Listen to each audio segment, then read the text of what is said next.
Lucas capítulo 17. Na realidade, irmãos, eu quero ver com vocês nessa manhã o capítulo todo, até o verso 37. Interessante que, se você der uma olhadinha no verso 11, você vai ver que o contexto de Lucas 17 é Jesus indo para Jerusalém. Ele está a caminho de Jerusalém. E você sabe que é a última semana de vida de Jesus Cristo em Jerusalém. Então o contexto de Lucas 17 é o contexto onde coisas assim nebulosas, confusas, difíceis aconteceriam na vida de Jesus e na vida dos seus discípulos. Esse é o contexto. E você pode ver também que o contexto é de um ensino aos discípulos. Se você, por exemplo, der uma olhadinha no capítulo 17, no verso 1, o texto já começa assim: disse Jesus a seus discípulos. E aí, se você ver no verso 22, você vai ver: a seguir dirigiu-se aos discípulos. Isso porque no final da vida de Jesus, ele focalizou o ensino e a orientação para os seus discípulos. Por quê, pastor? Porque o tempo que o noivo, lhe seria tirado, estava se avizinhando, e Jesus quer preparar o coração desses homens para tudo aquilo que aconteceria por causa da morte de Jesus Cristo. Se você der uma olhadinha comigo no texto, você vai ver que o texto começa assim: disse Jesus a seus discípulos: é inevitável que venham escândalos, mas ai do homem pelo qual eles vêm. Melhor fora que se lhe pendurasse ao pescoço uma pedra de moinho e fosse atirado no mar, do que fazer tropeçar a um desses pequeninos. Só até aí. Fica com a sua Bíblia aberta, por favor. Você pode ver, querido, que Jesus começa com uma advertência, e essa advertência é exatamente dentro desse contexto. Hoje nós vivemos dias também de extrema confusão. Confusão na área política. A gente vê um país polarizado, dividido. A gente vê pessoas aí se agredindo, por causa da política. A gente vê os poderes da república se degladiando uns contra os outros. Há uma competição muito grande, ao invés de ter uma cooperação, A nossa Constituição tem sido frequentemente rasgada no rosto dos cidadãos brasileiros. Aqui em Maringá mesmo, há poucos dias atrás, um projeto de lei completamente anticonstitucional, enfiado goela abaixo da população e da Câmara dos Vereadores. Ele passou, se não fosse a instrumentalidade de alguns vereadores, alguns homens honestos, alguns homens que têm lutado para que os princípios, que norteiam a família e os relacionamentos sejam mantidos. Tiveram uma luta muito grande, mas pela graça de Deus não foi aprovado, porque era algo assim completamente contrário a tudo aquilo que a gente espera da política, principalmente na área constitucional. Vivemos um período de grande confusão, irmãos, moral, Como dizia Isaías, o que era certo é errado, o que era errado hoje é certo. Hoje, aquilo que norteia a ética e a moral do ser humano tem sido julgado na lata de lixo. Hoje o bem se tornou em mal e o mal se tornou em bem. É uma grande confusão com respeito aos papéis na família, confusão familiar. Homens tomam lugar das mulheres, mulheres tomam lugares dos homens. Há uma grande confusão com respeito à criação de filhos. Há uma grande confusão com respeito aos papéis que a palavra de Deus nos exorta dentro da família. E por isso muitas famílias, irmãos, desestruturadas, famílias com sérios problemas, famílias que se separam, famílias que de repente não convivem bem dentro de casa, porque há um conflito de relacionamento, de propósitos. Hoje, irmãos, vivemos um tempo de extrema confusão emocional. As clínicas psicológicas estão lotadas. Antigamente quem ia no psicólogo eram só pessoas maduras, né? Pessoas que já tinham enfrentado algumas lutas e precisavam de repente de um apoio. Hoje, irmãos, as crianças estão indo nos psicólogos, né? Hoje a gente vive uma confusão extrema, emocional. As pessoas estão abaladas emocionalmente, as pessoas estão instáveis emocionalmente. Antigamente a gente fazia uma brincadeira com a pessoa, era apenas uma brincadeira. Hoje a gente não pode nem brincar mais com as pessoas, porque é bullying, e você pode ser até processado por causa disso. Pastor Luciano, quando era jovem, era bem gordinho, viu? Viu, doutor? Eu era bem gordinho mesmo, eu era uma bolinha gordinha, e todo mundo me chamava de gordinho, irmãos. Olha o gordinho ali, olha o gordinho ali. Irmãos, e aí? E daí? Naquele tempo não tinha o que tem hoje, irmãos. Hoje, você para conversar com alguém, você tem que ir cheio de dedos, não é? Você tem que tomar até cuidado com o que você vai falar, porque hoje, irmãos, qualquer coisinha que a gente fale e de repente a pessoa interprete errado, ela vira sua inimiga, ela hostiliza você. Vivemos dias, irmãos, de extrema confusão. A sociedade está confusa, a sociedade não sabe para onde vai, a sociedade padece desse cenário obscuro que a gente está vivendo nos nossos dias. E Jesus sabia que isso ia acontecer com seus discípulos. Jesus sabia que quando ele chegasse em Jerusalém, o cenário não ia ser fácil, o cenário ia ser obscuro. Jesus seria rejeitado, ele seria alvo de um levante popular, ele seria alvo de uma confusão muito grande na cidade de Jerusalém. Ele seria preso, ele seria executado, pendurariam ele no alto de uma cruz, à vista de todo mundo, e os discípulos de Jesus também seriam perseguidos, seriam mortos.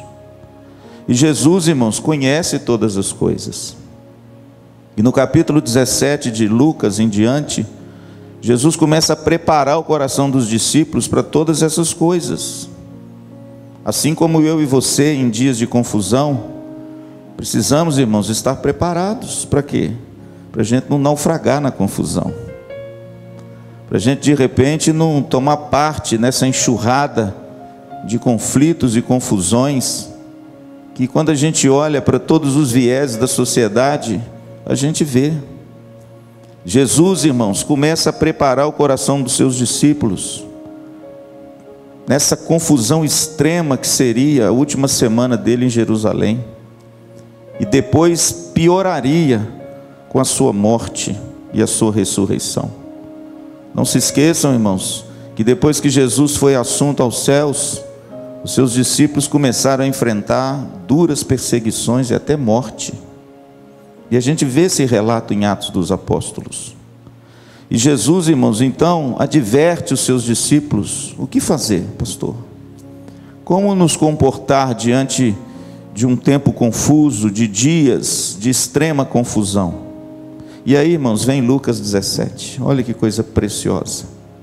Há aqui, irmãos, do versículo 1 ao versículo 37, 5 advertências. 5 advertências solenes que Jesus apresenta aos seus discípulos em tempos de confusão. É como se a palavra de Deus hoje instruísse a mim e a você, dizendo o seguinte: olha, eu preciso advertir vocês sobre 5 pontos, para que você enfrente esses dias de confusão, mas que você não perca a fé. Isso é que é importante. Mas antes, irmãos, da gente elencar quais são elas, eu quero falar um pouco também da igreja. Quando o cenário, diante de toda a história, se mostrou sombrio, como esse cenário que a gente vive hoje, a grande válvula de escape foi a igreja. Há pessoas que veem nisso um prenúncio do fim. Eu não sei, porque Jesus disse que ninguém sabe a hora nem o dia do Filho do Homem. E você vai ver que dentro desse cenário de confusão, em Lucas 17, Jesus fala da segunda vinda dele. Tem muita gente às vezes postando nas redes sociais: prepare-se, porque o fim está próximo, os sinais estão aí. Talvez, irmãos, mas eu não arrisco dizer essas coisas. Por quê? Porque ao longo de toda a história da igreja, houveram cenários de extrema confusão, e muitos pseudo-profetas profetizaram que Jesus viria, mas ele ainda não veio. Eu prefiro, irmãos, olhar para o texto da Bíblia e extrair delas para mim e para a minha igreja que eu pastoreio, as advertências de Jesus, para que eu possa me portar com sabedoria em tempos de confusão. Tempos que se chamam hoje.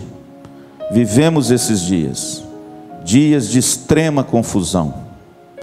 A primeira advertência, irmãos, está no texto que nós lemos, Lucas 17, 1 e 2. Cuide para não ser tropeço na vida de ninguém.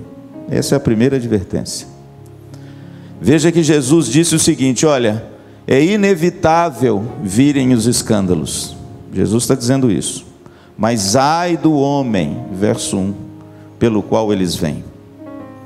Pastor, por que Jesus introduz o escândalo aqui? Por causa dos dias de confusão.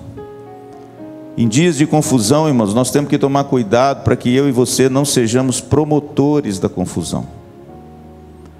Para que eu e você não entremos nesse barco furado e de repente, ao invés de sermos promotores da paz, sermos promotores de escândalo. E Jesus diz aqui que aquele que promove o escândalo é melhor que ele seja morto. A ideia da pedra de moinho, né? Onde o trigo era socado, a ideia da pedra de moinho em volta do pescoço e atirado no mar, é a ideia da morte. O que Jesus está dizendo é o seguinte: olha, os escândalos são inevitáveis, mas ai daquele pelo qual o escândalo vem, melhor que ele morresse do que fazer tropeçar um dos meus pequeninos. Então, irmãos, veja que a primeira advertência de Jesus é: cuide para que você não seja um tropeço na vida das pessoas. E a igreja precisa se cuidar disso, sabe por quê? Porque em dias de confusão, irmãos, isso é muito comum. As pessoas pagarem com a mesma moeda, revidarem o ultraje à mesma altura. E de repente, irmãos, a palavra tropeço ou escândalo traz exatamente essa ideia de você ser o agente para que alguém não se aproxime de Cristo, e se aproxima, você ser o agente para que essa pessoa se afaste. Pastor, o que Jesus está dizendo? Em tempos de confusão, cuidado para você não ser o agente para as pessoas se afastarem de Cristo. Esse é o escândalo. Fazer tropeçar um desses pequeninos. Jesus está falando da igreja, dos irmãos. Portanto, querido, em dias de confusão, Jesus começa no ponto certinho. Ele diz: olha, cuide para você não ser tropeço na vida de ninguém. O apóstolo Paulo diz de que daquilo que depender de nós, nós devemos ter paz com todos os homens. Portanto, meu amado, não ceda a esses embates que dias confusos como os nossos têm colocado diante de nós. Lembre-se que a advertência de Jesus é para você não ser tropeço, é para que através da sua vida você aproximar as pessoas de Deus e não afastar. Tem acontecido isso? Você tem sido uma testemunha de Cristo em dias difíceis para aproximar a pessoa das coisas de Deus? Ou será que a nossa postura tem sido aquela beligerante, né? Aquela postura irada, que tem afastado as pessoas de Cristo e afastado as pessoas da igreja? A segunda advertência, irmãos, tem a ver com perdão. versículo de número 3 ao versículo de número 6 diz assim: acautelai-vos, se o teu irmão pecar contra ti, repreende-o, se ele se arrepender, perdoa-lhe.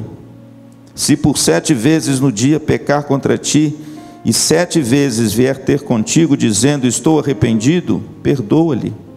Então disseram os discípulos ao Senhor, aumenta-nos a fé. Respondeu-lhe o Senhor, se tiverdes fé como um grão de mostarda, direis a esta amoreira, arranca-te e transplanta-te no mar, e ela vos obedecerá. Veja, irmãos, que o contexto é dias de confusão. E veja que a palavra que Jesus inicia, a palavra acautelai-vos. Tenham cautela, por quê? Porque em dias de confusão haverão embates, né? Olha que coisa bonita. Em dias de confusão, as pessoas podem ficar desnorteadas, ferirem e serem feridas. Em dias de confusão, a gente pode pender para um lado ou para o outro lado. E de repente, irmãos, estamos no meio do levante e no meio da multidão nós nos deixamos levar pelas palavras malditas, pelas palavras que não deveriam sair da nossa boca. E veja que Jesus começa dizendo o seguinte: tenha cautela, se o teu irmão pecar contra ti, ou seja, em dias de confusão, às vezes nós seremos alvos. Está vendo? Às vezes nós seremos alvos de escárnio, de litígio, de acusação. Às vezes nós seremos alvos da malignidade das pessoas. Veja que Jesus começa dizendo, se o teu irmão pecar contra ti, ou seja, se você for alvo de qualquer injúria, de qualquer coisa que fira, de repente alguma postura, ou algum comportamento, ou algum caráter seu, perdoa. O que Jesus está dizendo? Perdoa. E aí de repente, irmãos, os discípulos chegaram ao pé de Jesus e falaram assim, Senhor, é muito difícil. Por quê? Porque no versículo 4, Jesus diz, olha, se por 7 vezes essa pessoa te injuriar e fizer isso com você, Jesus diz, perdoa. Aí, irmãos, os discípulos ficaram assim, consternados. Por quê? Porque o perdão, irmãos, não é fácil. Não era no passado e não é hoje. E quando eles viram aquilo, puxa, quer dizer que se a pessoa me ferir um monte de vezes, eu tenho que perdoar? Aí Jesus então vem e usa uma metáfora, uma metáfora da impossibilidade humana. Ele diz assim, olha, se você tiver fé como um grão de mostarda, você vai dizer a essa árvore, arranca-te aqui, transplanta-te no meio do mar. Pastor, qual que é a figura que Jesus está usando? Jesus está usando uma figura, como diz o Hernandes, não é uma metáfora, é uma hipérbole. Ele está falando um negócio assim impossível de acontecer, que só se você nutrir no seu coração uma fé muito grande, porque isso não acontece de jeito nenhum. A árvore não sai andando e se transplanta no mar. Pastor, por que Jesus fez essa hipérbole para os seus discípulos? O que ele quer ensinar com isso? Ele quer ensinar o seguinte, olha, o perdão é impossível mesmo. Ao homem natural ele é impossível. Mas aquele que tem fé, está vendo? Aquele que tem fé, aquele que teve um encontro comigo, é possível. Então veja, irmãos, que há uma diferença muito bonita que Jesus está dizendo aqui. Em dias de extrema confusão, primeiro, cuide para que você não seja tropeço na vida das pessoas. Cuide para que você não seja o alvo de injúria na vida das pessoas. Agora, se você for, olha que bonito a sequência. Se você for o alvo dessa injúria, perdoa. E está aqui, irmãos, a segunda advertência de Cristo em dias de confusão: perdoe sem reservas. Sem reservas. Jesus não diz para a pessoa se justificar ou tentar compreender. Jesus diz para você perdoar. Perdoe sem reservas. Sabe por quê, irmãos? Em dias de confusão, existem muitas mágoas e amarguras que podem ser instauradas no coração da pessoa. E a Bíblia diz que a raiz de amargura contamina o ser humano inteiro. E ela pode paralisar a sua vida por causa de uma amargura contra alguém. Então veja, querido, que em dias de confusão nós temos que exercitar ainda mais o dom maravilhoso do perdão. E nós podemos fazer isso, sabe por quê? Porque tivemos um encontro com Cristo. Ele nos perdoou. E se Ele nos perdoou, agora sim, pela fé em Jesus Cristo, eu tenho capacidade de perdoar o meu ofensor, principalmente em dias de extrema confusão. Pastor, qual é a terceira advertência? Veja agora que ele fala do servo, verso 7. Qual de vós, tendo um servo ocupado na lavoura, ou em guardar o gado, lhe dirá quando ele voltar ao campo: vem já e põe-te à mesa? E que antes não lhe diga: prepara-me a ceia, cinge-te e serve-me, enquanto eu como e bebo, depois comerá tu e beberás? Porventura você terá de agradecer ao servo, porque este fez o que lhe havia ordenado? Assim também vós, depois de haverdes feito quanto vos foi ordenado, dizei: somos servos inúteis, porque fizemos apenas o que devíamos fazer. Veja, querido, que Jesus agora introduz a figura do servo da casa e a figura do seu senhor. O texto diz que o senhor do servo está fora, está trabalhando. Versículo de número 7. E ele tem um servo, e esse servo está ocupado na lavoura. Verso 7. Ele está fazendo algum trabalho. E quando esse servo chega em casa, Jesus está dizendo assim: qual de vós, que tendo um servo, você manda o servo colocar a mesa? E antes ele já não compreenda que ele tem que preparar a ceia, arrumar tudo, e aí você vai comer e depois ele vai comer? Em outras palavras, ninguém precisa dizer isso para um servo. É isso que Jesus está querendo dizer. Por quê? Porque ele já sabe que ele tem que fazer isso. Essa é a função dele. Esse é o trabalho dele, é servir o seu Senhor. Ele tem que fazer a comida, colocar a mesa, preparar tudo. Notem que ele já tinha trabalhado no campo, agora ele trabalha dentro de casa, ele prepara a mesa, aí chega o chefe, o dono da casa se assenta, come. Quando ele terminar de comer, o servo já sabe que só depois dele terminar é que o servo senta na mesa e come. E aí Jesus termina com uma frase meio enigmática, no versículo 10, dizendo assim: assim também vós. Veja que Jesus está fazendo uma comparação. Qual comparação? A comparação entre os discípulos, como eles se fossem a semelhança dos servos. Assim também vós, depois de haver feito tudo que foi ordenado, vocês dizem: somos servos inúteis, porque fizemos apenas o que devíamos fazer. Em outras palavras, é da condição do cristão, é da natureza do cristão, faz parte do caráter do cristão o quê? Ele ser um servo. E o serviço dele não pode esperar nenhuma retribuição. E tem que ser com a motivação também certa. Por quê? Porque ele diz para ele que ele é um servo inútil. Inútil no sentido não de que ele não faz nada, inútil no sentido de que ele não faz nada além do que a obrigação dele. Entende? Aqui o inútil não é porque ele cruza os braços e é um servo negligente, não.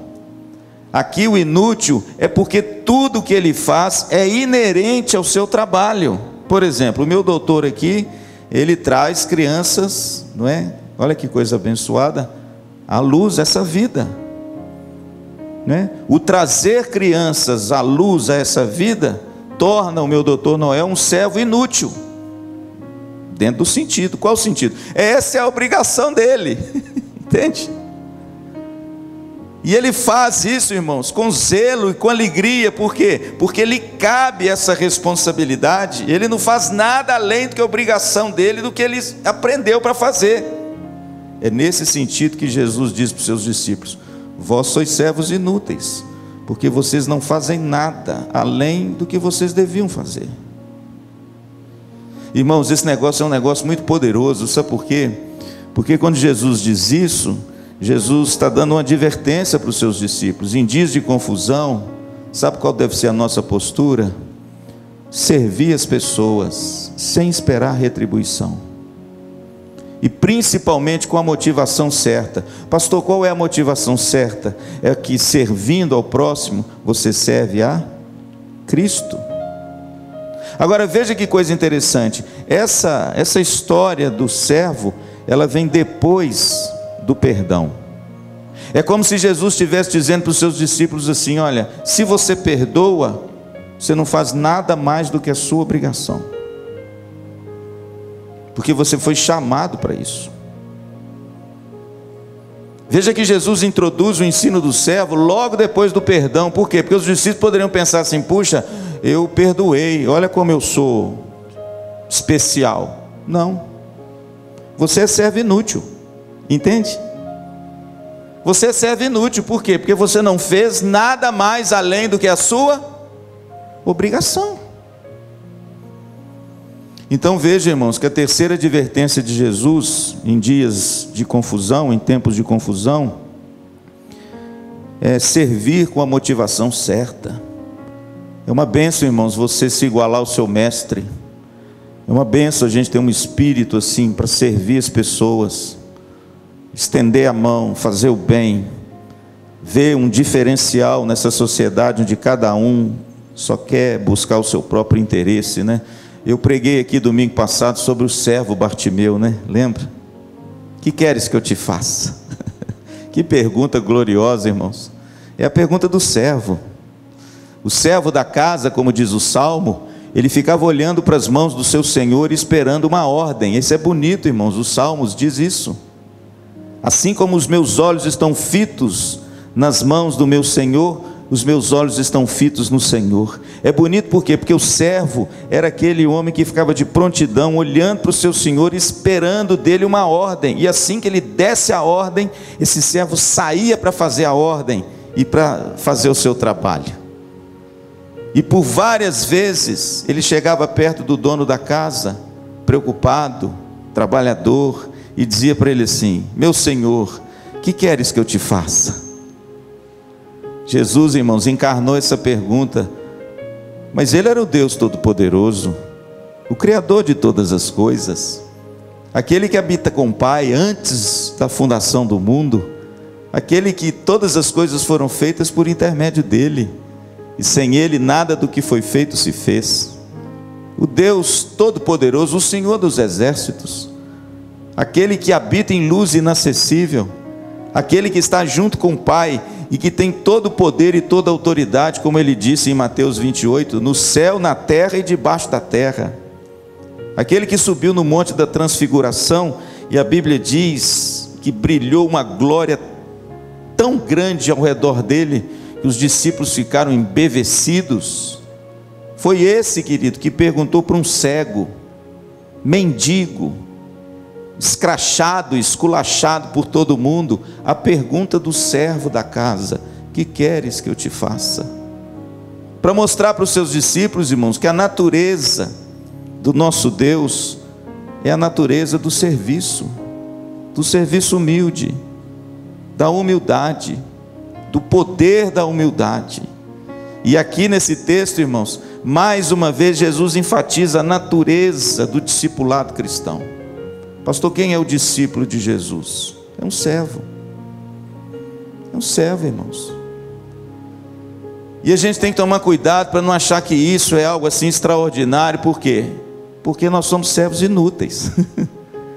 A gente não faz nada além do que a nossa obrigação. A graça de Deus nos constrangendo a agir e fazer desse jeito. É a graça de Deus que nos compele, irmãos, a agir dessa forma. Então, em dias de confusão, querido, dica de Jesus para os seus discípulos: sirva os outros. Seja um servo da casa. Sirva sem esperar retribuição. Sirva entendendo que você serve antes ao Senhor, e Ele te retribuirá. Ele está está vendo tudo o que acontece. Lembra lá da esmola? Também fazendo alusão ao cego Bartimeu. Lembra que Jesus fala, quando deres esmola, não toque trombeta. Jesus fala isso lá. Por quê? Vocês já sabem, o pastor explicou aqui domingo passado. Porque existia naquele tempo os mendigos profissionais. Eles recebiam dinheiro para prestar um serviço religioso. Por quê? Porque o judaísmo exigia, um dos pilares do judaísmo era a esmola. Se não tivesse mendigo, vai dar esmola para quem?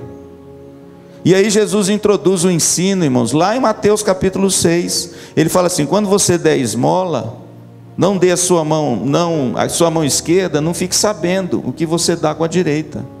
Não toque trombeta nas praças para serem vistos pelos homens, mas dê sua esmola em secreto, e o teu pai que te vê em secreto, te recompensará. Aqui, irmãos, é mais ou menos a mesma coisa. Nós não temos nenhum direito de chegar perto de quem quer que seja, veja como eu sou bom, veja como eu sou espiritual, veja como eu estou cumprindo a risca, perdoando. Servo inútil, irmãos. Entende a ideia? Servo inútil, por quê? Porque se o Senhor nosso é assim, quanto mais nós, né? Quando eu cheguei lá na igreja Betel para pastorear a igreja, eu acho que eu já contei isso aqui. A igreja estava vivendo um drama muito grande, um drama terrível, talvez um dos maiores dramas que uma igreja poderia viver. Ela estava vivendo. E eu cheguei para pastorear essa igreja recém saído do seminário. Claro que eu não era mais um menino, né? Claro que eu já tinha 34 anos, já era um homem maduro, já tinha trabalhado, já saí de casa muito cedo. Mas a igreja que eu comecei a pastorear, a minha primeira igreja, quando eu cheguei, irmãos, estava vivendo um drama sem precedentes. E por causa desse drama e desse tropeço que aconteceu dentro da igreja, as ovelhas estavam todas dispersas. Facções, divisões, partidos, é sempre assim. Quando acontece um escândalo na igreja, os partidos aparecem. Eu sou contra, eu sou a favor, eu sou neutro, eu sou... E a igreja, irmãos, estava toda dividida. Um tititi, um fuxico, uma fofocaiada, irmãos, na igreja. E caiu na igreja, pela vontade de Deus, o pastor Luciano. É um desafio, irmãos. E aos poucos, irmãos, eu fui tomando ciência daquilo. Aos poucos eu fui informado do que aconteceu. E aí, irmãos, lendo a palavra de Deus e meditando na palavra de Deus, Deus me deu uma luz. Aonde, pastor? Em João 13. João 13. Jesus inicia o seu sermão mais longo com uma ilustração. Qual é a ilustração? O lava-pés. E quando Jesus termina o lava-pés, o texto diz lá em João 13, que ele tirou a toalha, vestiu-se de novo, se levantou e fez uma pergunta para os seus discípulos. Vocês compreenderam o que eu fiz para vocês? Vocês compreenderam? Ele não responde, eles não responderam. Jesus respondeu. Jesus então olha para eles assim: sendo eu o Senhor e o Mestre, lavei os pés de vocês, vocês assim agora como eu, deveis lavar os pés uns dos outros, porque o servo não é maior do que o seu Senhor. Entendem? Se Jesus, sendo o mestre e o servo, lavou, você não é maior do que ele. Por quê? Porque o maior poderia não querer lavar, né? E Jesus então, irmãos, dá um exemplo maravilhoso de amor, esse amor que se doa. Por quê? Porque logo depois que ele diz isso, versículo 34, ele fala assim: novo mandamento vos dou, que vos ameis assim como eu vos amei. Então veja, querido, que o que Jesus está dizendo é que o mandamento do amor não tem o fundamento em você como na tábua de Moisés, não é como a si mesmo, mas o mandamento do amor agora é como Jesus amou. E como Jesus amou? O lava-pés, está vendo? O que é o amor no discípulo do cristão? É o serviço. O amor é o serviço. O amor é quando você se rebaixa. É quando você toma o lugar do servo da casa e serve.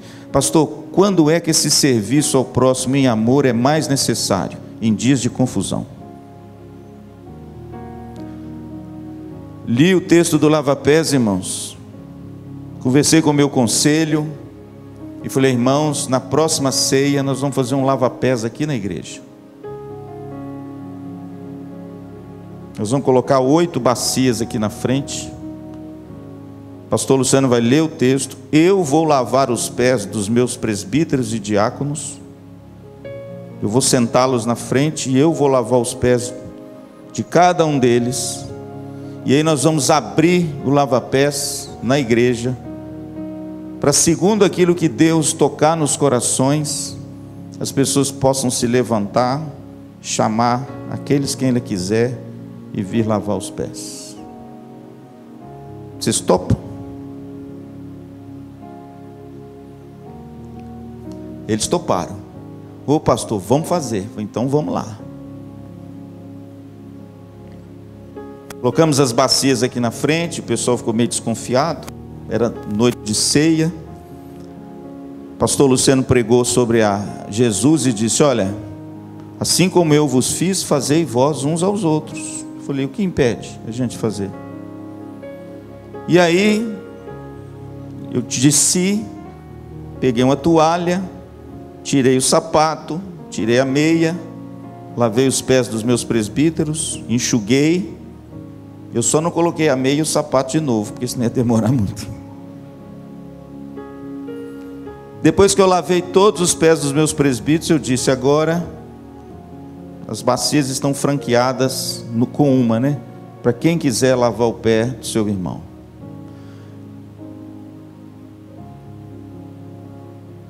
Eu me formei, irmãos, em 99, no seminário. Então eu tenho 23 anos de pastorado, não é? Isso, 23 anos. 98. Então 23 anos, é isso. Em 23 anos, irmãos, que eu sou pastor, e olha que eu já vi muita coisa. Eu já experimentei muita coisa, boas e ruins. Eu já tive momentos de dor profunda com a igreja. Eu já tive momentos de alegria indizível com a igreja. Mas eu posso dizer para vocês, diante de Deus e diante dessa câmera aí, que tem um monte de gente que vai nos assistir, eu nunca vi acontecer o que aconteceu naquele dia. Nunca vi. Eu não precisei falar nada. Eu não precisei pregar mensagem nenhuma de reconciliação e de perdão. Quando eu terminei de lavar os pés dos meus presbíteros e dos meus diáconos,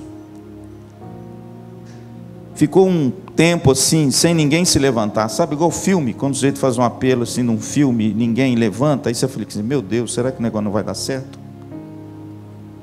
Mas de repente, um levanta lá. Aí ele fica em pé na igreja, anda na igreja, vai até um outro, pega a pessoa, senta a pessoa. Aí outro levanta aqui, pega o outro lá atrás, senta aqui. E isso, irmãos, por 2 horas. Eu fiquei até preocupado com a água. Quase que eu mandei trocar a água. Pastor, o que aconteceu? Aconteceu um milagre. Que milagre, pastor? A contenda, o litígio, a fofoca, a maledicência, os partidos, aquelas pessoas que de repente tomaram raiva do irmão porque ele pensava a favor e contra. Naquele dia do lava-pés, Deus lavou o coração da igreja. De que jeito, pastor? Servindo.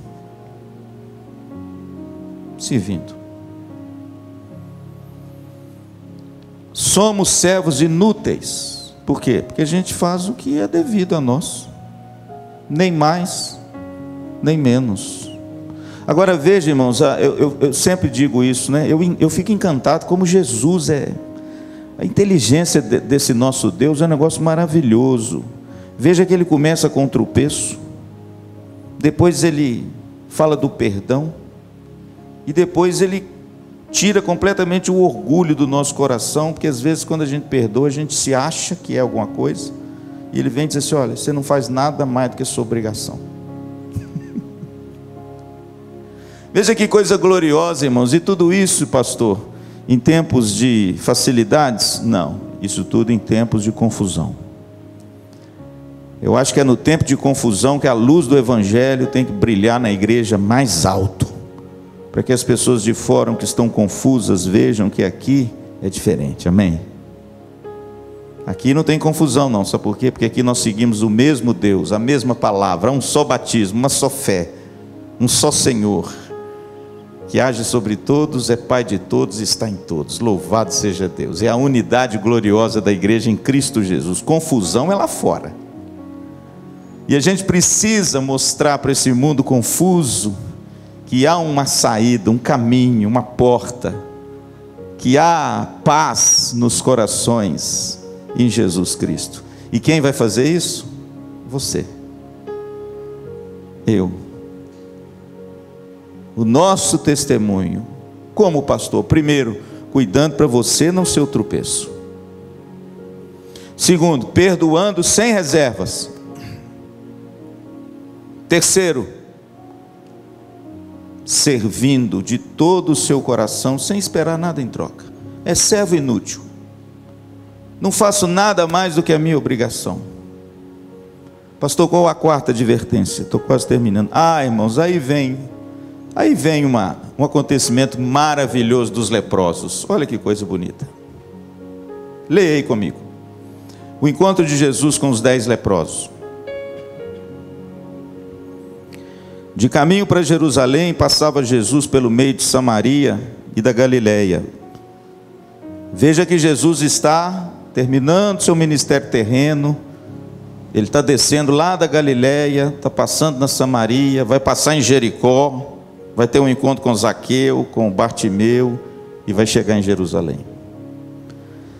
De caminho para Jerusalém, passava Jesus pelo meio de Samaria e da Galileia. Ao entrar numa aldeia, saíram-lhe ao encontro 10 leprosos, que ficaram de longe e lhe gritaram, dizendo: Jesus, mestre, compadece-te de nós. Ao vê-los, disse-lhes Jesus: ide e mostrai-vos aos sacerdotes. Levítico 14, 1-32 mostra as leis cerimoniais, onde o leproso precisava se submeter para que fosse declarado cerimonialmente limpo. Ele tinha que ir para o sacerdote. Uma série de leis em Levítico 14, depois você lê lá, para que o sacerdote pudesse declarar o leproso limpo diante da sociedade, ele pudesse voltar para sua casa, voltar para o culto, voltar para sua família, voltar para as festividades, voltar para sua aldeia, porque o leproso vivia fora da aldeia, excluído da aldeia, por causa da doença contagiosa que é a lepra, até hoje. Então, quando eles gritam: Senhor, tem compaixão de nós, Jesus fala assim: olha, vai no sacerdote e se apresentem ao sacerdote. Por quê? Porque quando o leproso era curado, ele tinha que passar pelo crivo da secretaria sanitária de Jerusalém, que era o sacerdote. Ele é que dava o timbre do sujeito, dizia assim: pode voltar. Se ele não desse, você não voltava. É o SUS lá do tempo de Jesus. Disse-lhes Jesus, verso 14: ide, mostrai-vos aos sacerdotes. Aconteceu que indo eles foram purificados. Olha que coisa interessante. Quando eles obedeceram a Cristo e foram para o sacerdote, eles devem ter pensado assim: mas como eu vou para o sacerdote? Eu estou leproso. Porque eles só iam no sacerdote se eles fossem curados, para receber a chancela do sacerdote e as leis todas cerimoniais da cura. Mas o interessante é que Jesus disse assim: olha, pode ir para o sacerdote. Eles saíram os 10 leprosos. Mas o texto diz que indo eles foram curados. Olha que coisa, irmãos. Às vezes obedecer a palavra de Deus é substância, viu? Obedecer assim pela fé é um negócio bonito. Versículo 15: um dos 10, vendo que fora curado, voltou, dando glória a Deus em alta voz, e prostrou-se com o rosto em terra aos pés de Jesus, agradecendo-lhe. e este era samaritano. Então Jesus lhe perguntou: não eram 10 os que foram curados? Onde estão os 9? Não houve porventura quem voltasse para dar glória a Deus, senão este estrangeiro? E disse-lhe: levanta-te e vai, a tua fé te salvou. Que coisa gloriosa. O sujeito estava voltando para casa junto com os 10. Quem foram curados? Todos os 10. Mas a Bíblia diz que esse homem notou que ele tinha sido curado, e quando ele notou que ele tinha sido curado, o que ele fez? Ele voltou. Pastor, por que os outros 9 não voltaram?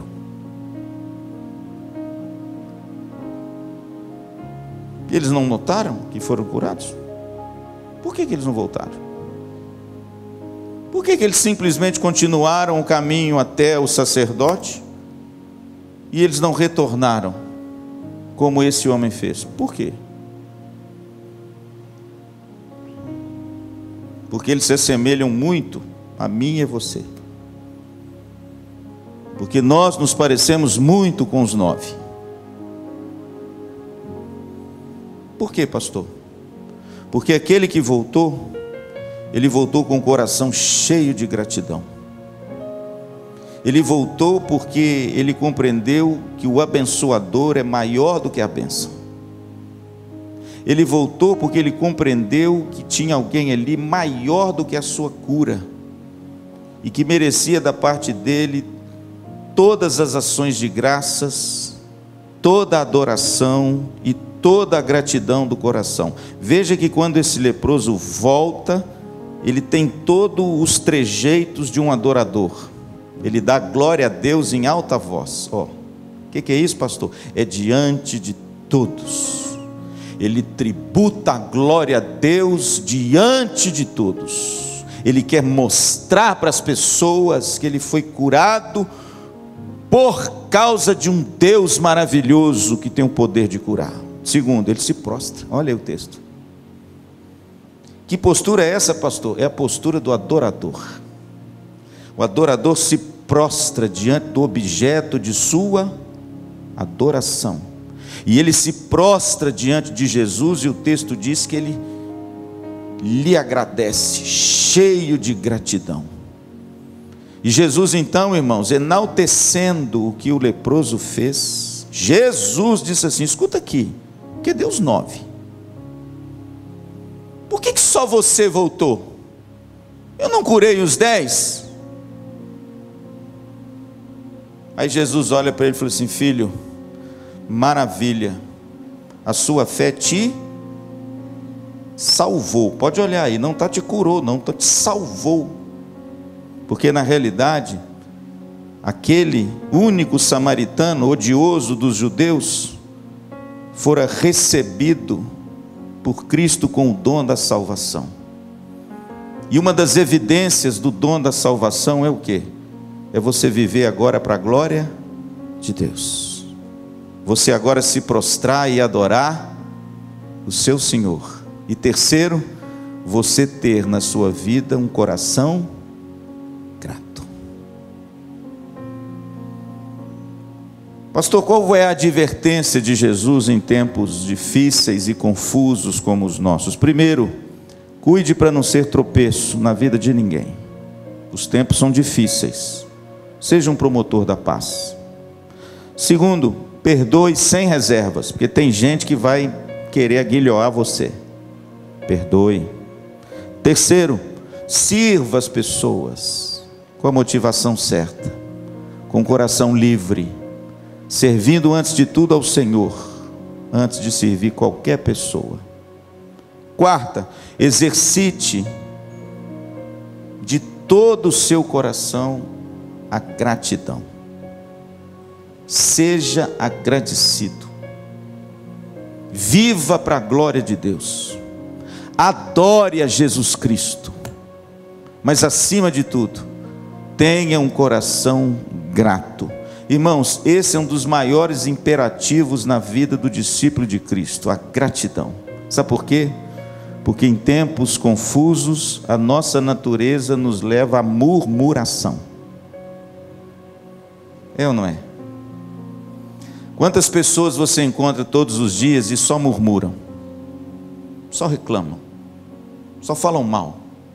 Olha que coisa, olha a política, olha não sei das quantas, olha como é que está, olha a minha vida, não tem isso, não tem aquilo.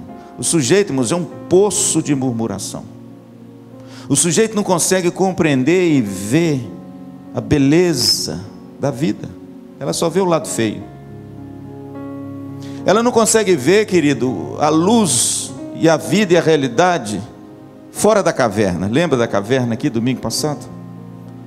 A pessoa parece que vive enclausurada numa vida tão escura de sombras, que ela só reclama, só murmura. E eu vou te dizer uma coisa, irmãos.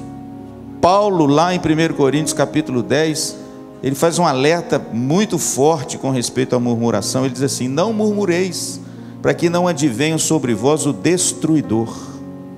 Sabe o que é isso, querido? Quem murmura faz duas coisas às vezes sem saber. Primeiro, quem murmura contra Deus. Porque quando você reclama e murmura de algo, você está dizendo para Deus assim: olha Deus, o Senhor é incompetente, o Senhor não presta, porque olha a situação que eu estou. Segundo, aquele que murmura, querido, não exerce a fé, não exerce a gratidão. Por quê? Porque se existem problemas e confusões, existem muitas bênçãos e milagres de Deus na minha vida e na sua. Amém? Sua vida é um milagre, meu irmão. A minha vida é um milagre. A igreja é um milagre. Jesus Cristo, irmãos, está vivo. Ele ressuscitou o terceiro dia, e Ele está conosco todos os dias. Amém? É um milagre, irmãos. Jesus pergunta para aquele samaritano: escuta aqui, não foram 10 os que foram curados? Por que só você voltou? A resposta é simples: eu voltei porque eu quero externalizar minha vida e minha gratidão ao Senhor que me curou. E em tempos de confusão, irmãos, às vezes a gente esquece de Deus, esquece de Jesus, esquece dos benefícios. E aí, irmãos, a gente começa a reclamar e desanda a murmurar, igual as pessoas ímpias que não têm Cristo e nem Deus. Então deixa eu te dizer uma coisa nessa manhã, meu amado: cuide daquilo que sai dos seus lábios, porque pela sua palavra você será condenado, diz Jesus. A história dos leprosos, irmãos, é para isso. É para mostrar que em tempos difíceis e confusos, a gente precisa se destacar, não cerrando fileiras com os murmuradores, mas cerrando fileiras com os adoradores. Amém? Com aqueles que têm um coração grato, com aqueles que reconhecem o Deus das bênçãos, com aqueles que reconhecem o abençoador e que devotam a Ele a sua vida, a sua adoração, e vivem para a glória de Deus. Eu gosto desse texto, sabe por quê, irmãos? Porque o texto diz que ele deu glória a Deus. Você pode olhar aí, em alta voz. Sabe o que significa isso? Ele não se escondeu, ele não teve vergonha, ele não se sentiu coagido pelos 9 só quererem a bênção e não quererem o abençoador. Ele não estava muito importando com isso não, irmãos. Ele voltou e ele adorou a Jesus com tudo que ele tinha. E aí, irmãos, Jesus diz: meu filho, isso aí é evidência da salvação. Que coisa gloriosa. Portanto, meu amado, exercite a gratidão, tenha um coração grato, agradeça a Deus pelas ricas bênçãos que Ele tem derramado, e também pelas lutas, pelos problemas e pelas dificuldades, porque tudo isso serve ao propósito redentor de Jesus na sua vida. Amém? E o último, irmãos, por isso é que eu falo que nesse texto Jesus introduziu a sua segunda vinda. Por quê? Porque em dias de confusão nós temos que olhar além da confusão e além dos nossos dias. Em dias de confusão você não pode ficar só olhando isso tudo aqui, não. Sabe por quê, irmãos? Porque isso tudo aqui vai passar, e existe algo glorioso, muito maior do que tudo isso aqui, aguardando a mim e a você. E é exatamente o último texto agora, e eu vou terminar. Versículo 20, é um texto longo, mas a frase é curta. Interrogado pelos fariseus sobre quando viria o reino de Deus, Jesus lhes respondeu: não vem o reino de Deus com visível aparência. Pastor, por que os fariseus fizeram essa pergunta? Porque Jesus estava a caminho de Jerusalém.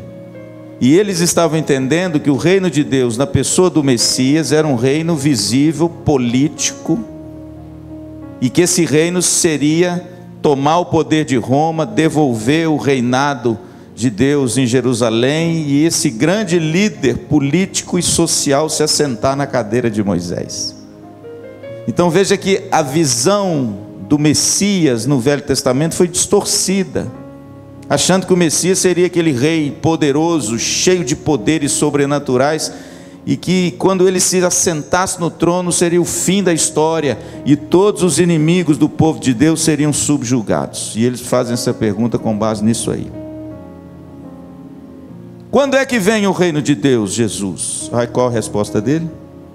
Não vem o reino de Deus com visível aparência, nem dirão, ei-lo aqui, ou lá está, porque o reino de Deus está dentro de vós. Que coisa linda, irmãos. Que resposta. Por quê? Porque Jesus sabia que quando os discípulos olhassem para fora de si mesmos, eles viriam confusão, conflito, injustiças. Mas quando eles olhassem para dentro deles, eles viriam o reino de Deus. Veja, querido, como Jesus encoraja e dá aos seus discípulos esperança com algo que transcende a circunstância externa. É como se Jesus dissesse o seguinte: olha, está dentro de vocês algo muito superior a isso aqui, algo que vai além disso aqui, algo que é eterno sobre isso aqui. Tomem cuidado para vocês não olharem demais as coisas daqui. Sabe por quê? Porque existe um reino eterno, glorioso. E os fariseus perguntaram: onde está esse reino? O que Jesus respondeu? Esse reino está dentro de nós. É por isso que Mandela conseguiu ficar 26 anos preso, irmãos. E na sua biografia ele escreveu: podem aprisionar o meu corpo, mas jamais aprisionarão a minha alma. Ele era livre. Por quê?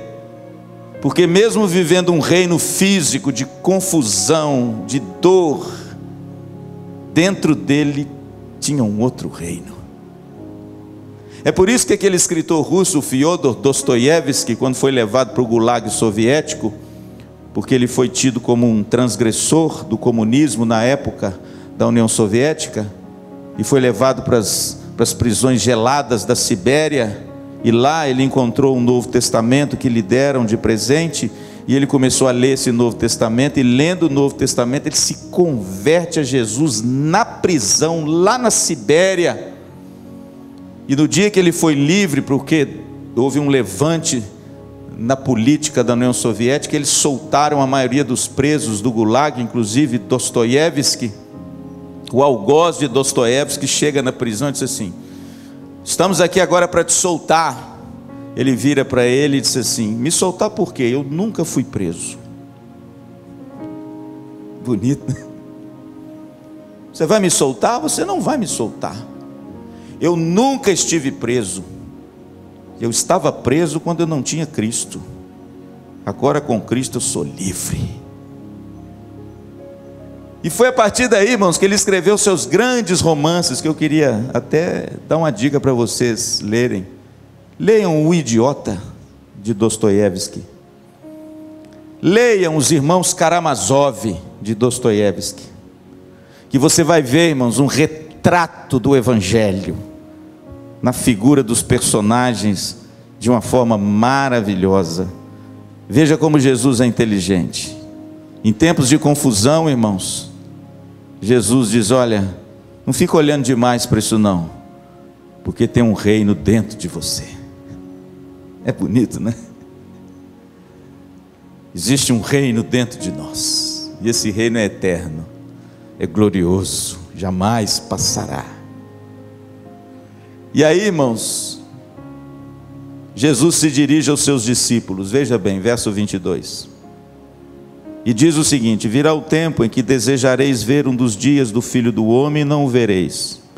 e vos dirão: ei-lo aqui, ou lá está, não vades nem o sigais, porque assim como o relâmpago fuzilando brilha de uma outra extremidade do céu, assim será no dia do Filho do Homem. Mas importa que primeiro ele padeça muitas coisas e seja rejeitado por essa geração. Em outras palavras, depois que eu for, muita gente vai querer ver de novo os meus dias, mas não poderão.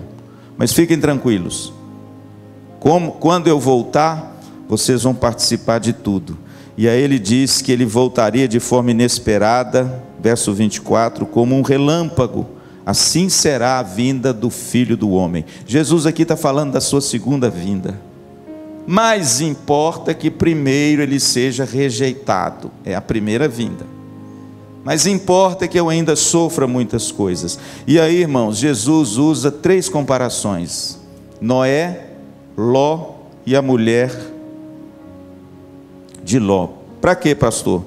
Para ensinar isso que eu vou dizer para vocês agora. Assim como foi, verso 26, nos dias de Noé, será também nos dias do Filho do Homem. Comiam, bebiam, casavam, davam-se em casamento, até o dia em que Noé entrou na arca e veio o dilúvio e destruiu a todos.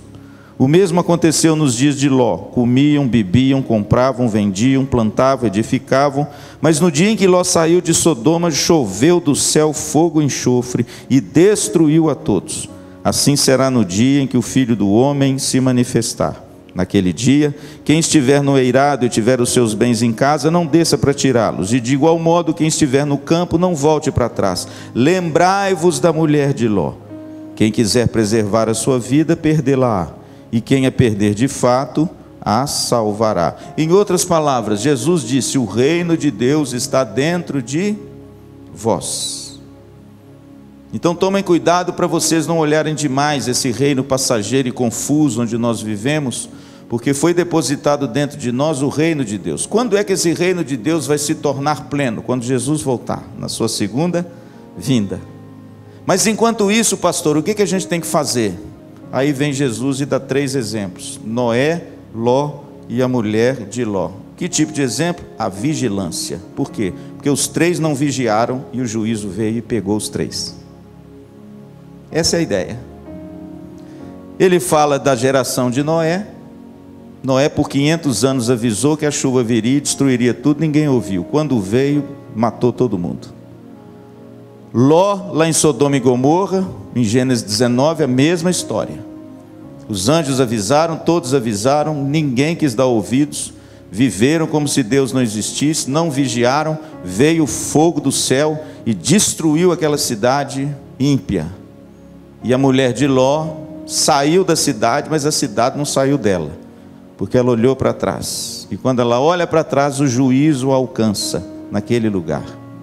Veja, irmãos, como Jesus constrói o pensamento de forma tão bonita, tão perfeita.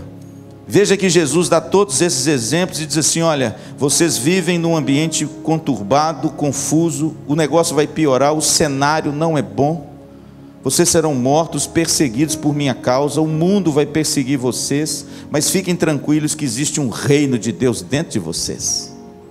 E para vocês se apropriarem desse reino e não serem pegos de surpresa, como a geração de Ló, a geração de Noé e a mulher de Ló, vigiem, sejam vigilantes. Essa é a quinta e última advertência de Jesus. Por quê? Versículo 34, olha só: digo-vos que naquela noite 2 estarão numa cama, um será tomado e deixado o outro. 2 mulheres estarão juntas moendo, uma será tomada e deixada a outra. Aqui não tem nada de Jesus voltar a levar um e deixar outro, viu, irmãos? Nada disso. Isso é coisa de deixados para trás de livro de ficção cristã. O texto não está dizendo nada disso, daqui a pouco eu te falo. 2 estarão no campo, um será tomado e o outro deixado. Então lhe perguntaram: onde será isso, Senhor? Respondeu-lhes: onde estiver o corpo, aí se ajuntarão também os abutres. Jesus às vezes fala uns troços difíceis de a gente entender, né? Primeiro, essa questão dos 2, um tomado e outro levado, é exatamente a questão da vigilância. Se não vigiar, o juízo virá. Virá para quem? Para aquele que não está vigiando. E para selar o negócio da vigia, ele dá a ideia do abutre. Deixa eu fazer uma pergunta a vocês que são doutos nisso aí. Nós não temos abutre aqui, né, meu doutor? Aqui é urubu mesmo, né? Brasileiro é esculhambado até nisso, né? Nós temos urubu, abutre, essas coisas assim, é só nos Estados Unidos, lá na Europa. O que o urubu come? Carne podre, não é? Me desculpem, irmãos, essa é a imagem de Jesus. Essa é a imagem que Jesus colocou. Às vezes Jesus, por isso que eu falo, às vezes Jesus usa umas imagens fortes. Ele diz assim: aonde estiver o corpo, veja aqui. Aonde estiver o corpo, aí se ajuntarão também os abutres. Pastor, qual é a ideia do corpo aqui que Jesus está querendo deixar? Aonde estiver a carne. E carne aqui, em que sentido? Carne podre. Pastor, que imagem é essa que Jesus está usando? É uma imagem espiritual do homem sem Cristo. A sua carne é corrompida. Ele está morto nos seus delitos. Ele cheira mal. O pecado o domina. Ele diz: aí onde estiver a carne, aí estarão também os abutres. Em outras palavras, Jesus te alcançou. Ele te chamou para ser um discípulo. Então vigie, para você não perder essa herança gloriosa que você tem. Vigie. Por quê, pastor? Porque os tempos são difíceis. Os tempos são confusos. Mas fique tranquilo. Existe um depósito dentro de você que é glorioso e vai levar você até o fim. O reino de Deus está dentro de vós. E esse reino um dia vai se completar plenamente. Mas até esse dia chegar, qual é a advertência? Seja vigilante. Pastor, o que é ser vigilante na Bíblia? Falei aqui quinta-feira. Ser vigilante na Bíblia é eu tomar remédio para não dormir, porque é perigoso, gente, de dormir, porque aqui fala que não está dormindo. Não, pastor. Vigilante na Bíblia, ser vigilante na Bíblia é uma coisa muito simples. Ser vigilante na Bíblia significa que tudo que eu fizer, tudo que eu pensar, tudo que eu empreender, eu faça para a glória de Deus, dando a Ele graças e glórias. Toda palavra, todo pensamento, toda a minha vida cotidiana na igreja, na escola, com os meus filhos, com a minha esposa, no meu trabalho, dando aula, no meu escritório, no lazer, jogando bola, peteca, andando de bicicleta, tudo que eu fizer, eu faço em estado de vigilância. Que estado é esse? Dando glória a Jesus Cristo, fazendo tudo para a glória do nome dEle, observando a bênção de Deus em todas as coisas, até nas dificuldades da vida, e entendendo que tudo nessa vida vai passar, mas Ele depositou dentro de mim um reino que é eterno. Portanto, meu irmão, vigie para que ninguém roube a tua coroa. Não é isso que Jesus disse lá no Apocalipse? Vigie para que ninguém roube a tua coroa. Em tempos de confusão, querido, vale a pena você dar uma olhadinha em Lucas 17 e observar essas 5 advertências de Jesus, para você enfrentar e vencer dias confusos como os nossos. Amém? Quero convidar você a ficar em pé e orar comigo. Louvado seja Deus. Você que nos assiste nas redes sociais, que Deus abençoe também vocês, em nome de Jesus. Pai querido, te agradecemos pela tua palavra, Senhor. Te agradecemos porque Jesus não nos deixou órfão. Te agradecemos porque Jesus prometeu o outro Consolador, e Ele estaria para sempre conosco. Te agradecemos, Senhor, pelo cuidado e pelo zelo do Senhor para conosco, que nos instrui em tempos de confusão. Vivemos esses dias, Senhor, no nosso país. Vivemos esses dias no seio de muitas famílias, emoções confusas, mas em nome de Jesus o Senhor nos dá advertências preciosas, para que possamos enfrentar e vencer os dias de confusão, cuidando, Senhor, da nossa vida espiritual, servindo as pessoas com amor e desinteresse, vigiando em todo o tempo, Senhor, para que não venhamos a ser pegos de surpresa. Ajuda-nos, ó Deus, a cultivar um coração sempre agradecido. Ajuda-nos a tributar louvores e glória ao Teu nome, sermos adoradores do Senhor em qualquer lugar que o Senhor nos enviar. Ajuda-nos a manifestar um testemunho do perdão na vida daqueles que nos injuriam, como Jesus faz todos os dias conosco. Ajuda-nos, ó Deus, para não sermos tropeço e fazermos os pequeninos tropeçarem, talvez com um gesto, com uma palavra, com uma atitude equivocada nossa. Ajuda o Teu povo, Senhor, a brilhar a candeia em alta luz, para que o mundo veja que em tempos de confusão existe paz, existe a Tua palavra, existe um lugar de refúgio no Senhor e na Tua igreja. Ajuda-nos a cumprir, Senhor, com a nossa missão de sermos servos do Senhor e servos uns dos outros. Faça isso, Senhor, com a vida do meu irmão e da minha irmã. Faça isso com a vida dos nossos ouvintes.